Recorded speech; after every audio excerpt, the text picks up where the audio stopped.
Voici une étrange histoire qui est arrivée à un jeune étudiant en médecine et mélomane à 16 heures. Une histoire vraie puisqu'elle avait été consignée dans un rapport de police pour des raisons que vous allez découvrir dans quelques instants, mais qui sera classée sans suite, et que deux éminents auteurs, Guy Breton et Louis Pauwels, avaient relaté dans leur ouvrage « Les histoires magiques de l'histoire de France » dans les années 70. En fait, il s'agit d'un fait divers rare, dont on connaît quelques autres exemples, mais tellement particulier, mais qui peut arriver à n'importe qui, n'importe où et n'importe quand.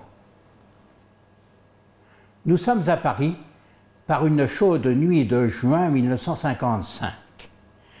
Un jeune homme de 24 ans, Jean, vient de sortir de l'immeuble de la rue de Vaugirard après une belle mais étrange soirée musicale à laquelle il avait été très aimablement convié, tout à fait fortuitement, quelques jours plus tôt. Vu l'heure très avancée, Jean, qui a raté le dernier métro, doit rentrer à pied chez ses parents, où il habite. Il pourrait prendre un taxi, mais il fait tellement bon dehors que 50 minutes de marche, après avoir savouré un tel moment magique, et dont il s'est beaucoup réjoui, pourrait lui faire le plus grand bien. Il a déjà marché depuis une dizaine de minutes, lorsque l'envie lui prend de fumer une cigarette. Des cigarettes qu'il prend le temps de rouler, et d'avance, et qu'il range dans une petite boîte métallique plate, qu'il met dans sa poche avec son briquet. Or, il va bien trouver la boîte de cigarettes, mais il ne trouve pas le briquet. Il a beau fouiller, pas de briquet. C'est à ce moment-là que Jean se souvient de l'avoir posé machinalement sur un guéridon dans le petit salon bibliothèque au fond de l'appartement, alors qu'il conversait avec un jeune séminariste invité lui aussi à cette soirée familiale autour de quelques musiciens. Un joli briquet en or que lui avaient offert ses parents pour son 20e anniversaire, gravé à ses initiales J et R. Jean, aussitôt, s'assure de la certitude de cet oubli, et malgré la gêne qu'il ressent à aller déranger tous ces gens à cette heure avancée de la nuit pour un briquet auquel il tient pourtant, fait quand même demi-tour et retourne sur ses pas. Tout en marchant, il se remémore tous les événements qui se sont déroulés depuis l'autre jour, non pas depuis forcément les heures qui ont précédé, mais depuis déjà la première rencontre. C'était le dimanche précédent. Il faisait très beau, il était 10 heures du matin à peu près, et Jean s'était installé sur une chaise au jardin du Luxembourg pour y réviser ses cours à l'ombre d'un arbre.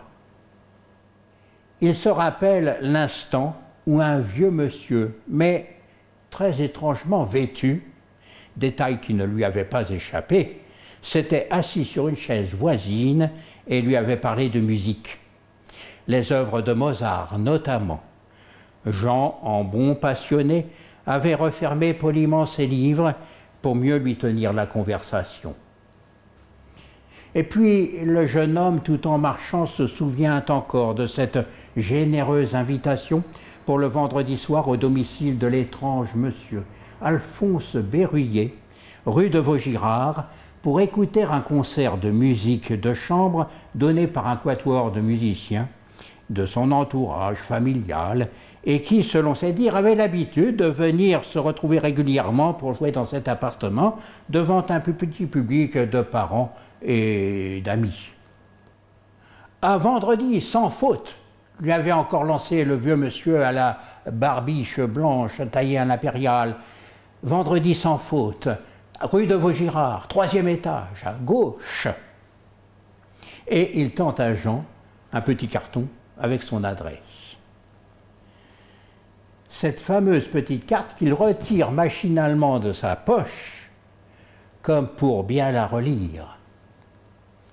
À mesure qu'il marche d'un pas plus pressé, Jean se rappelle furtivement au rythme des images qui se succèdent et se bousculent dans sa mémoire, de ce grand escalier de bois avec ses marches encaustiquées et habillé d'un étroit et long tapis, du palier du 3e étage, de la porte gauche avec cette petite plaque en laiton poli qui brillait sous le cordon. Le cordon, oui, il fallait tirer un cordon pour la sonnette, et très curieux pour l'époque. Surprenant. D'ailleurs, n'avait-il pas ressenti cette douce impression, indéfinissable et subtile, qu'il avait enveloppée à mesure qu'il gravissait les marches dont le bois grinçait par endroits sous ses pas?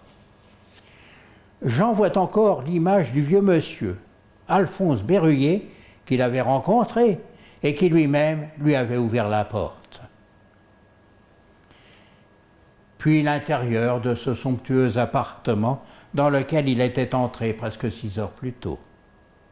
Les images continuent de défiler dans la mémoire du jeune homme. Des détails lui reviennent. Les tableaux au mur, les bibelots, les tapisseries, les habits démodés, l'éclairage au gaz.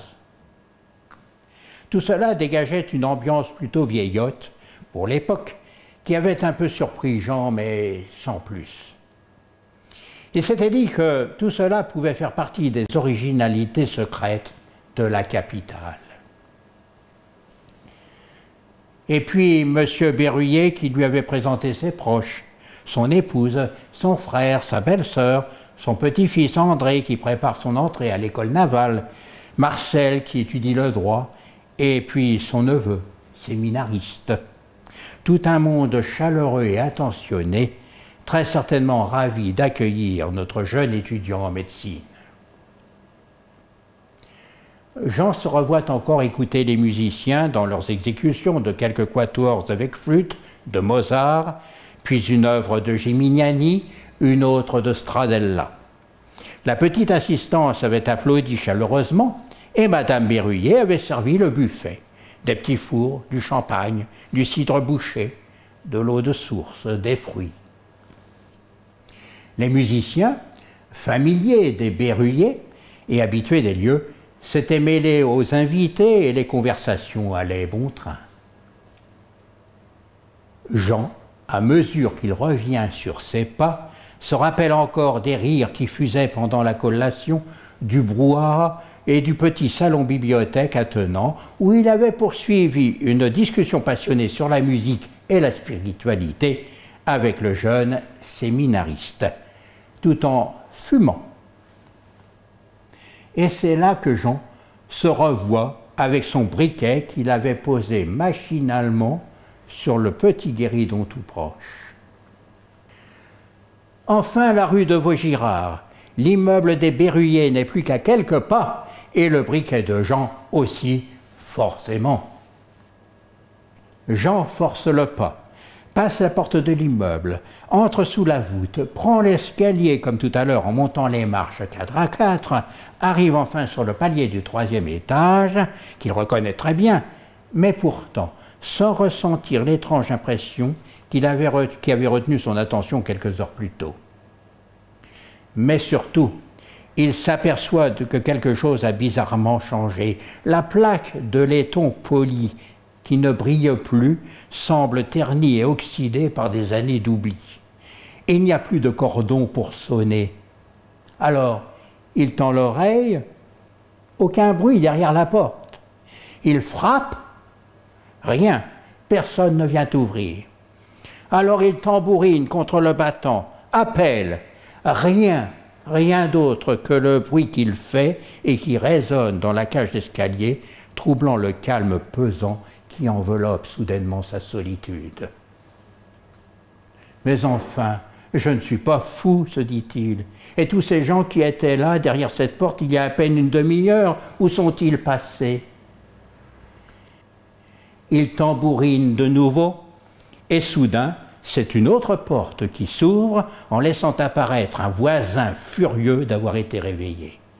Jean, profondément ennuyé de se faire apostropher de la sorte, s'efforce d'expliquer très poliment sa mésaventure et de raconter sa soirée chez M. Berruyer, mais en vain. Mais mon pauvre ami, M. Berruyer est mort depuis longtemps et cet appartement est resté vide depuis. Vous le savez bien, et vous essayez d'ouvrir la porte à cette heure-ci pour y voler quelque chose. Ça se voit, vous êtes un voleur. Au voleur, appelez la police. Jean veut redescendre, quitter au plus vite les lieux, mais il réalise que sa fuite pourrait paraître suspecte. Mais non, monsieur, je vous l'assure, je viens simplement rechercher mon briquet que j'ai oublié là, dans le petit salon. C'est alors que le concierge paraît et crie qu'il vient d'appeler police secours. D'ailleurs, la sirène se fait déjà entendre et Jean ne sait plus trop quoi dire pour prouver sa bonne foi. Les policiers arrivent et Jean se laisse embarquer jusqu'au commissariat du quartier qui n'est guère très éloigné. Là, il sera toujours mieux pour bien expliquer les choses. D'ailleurs, il tient toujours dans sa main la petite carte de visite que lui avait laissée Alphonse Berruyer l'autre jour. Une fois dans le bureau du commissaire de service, le jeune homme refait posément le récit des faits, de même qu'il s'attache également à faire une description la plus précise possible des pièces et du mobilier, autant qu'il puisse s'en souvenir. Un agent fait clapoter le clavier de sa machine à écrire et la déposition de Jean est enregistrée, d'où la trace qui se gardera.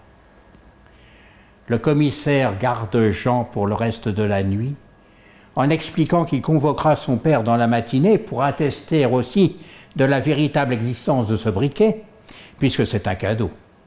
Entre-temps, les policiers rechercheront aussi la trace du propriétaire de ce mystérieux appartement afin de pouvoir le faire ouvrir, sinon il faudra leur faire appel à un serrurier sur demande officielle.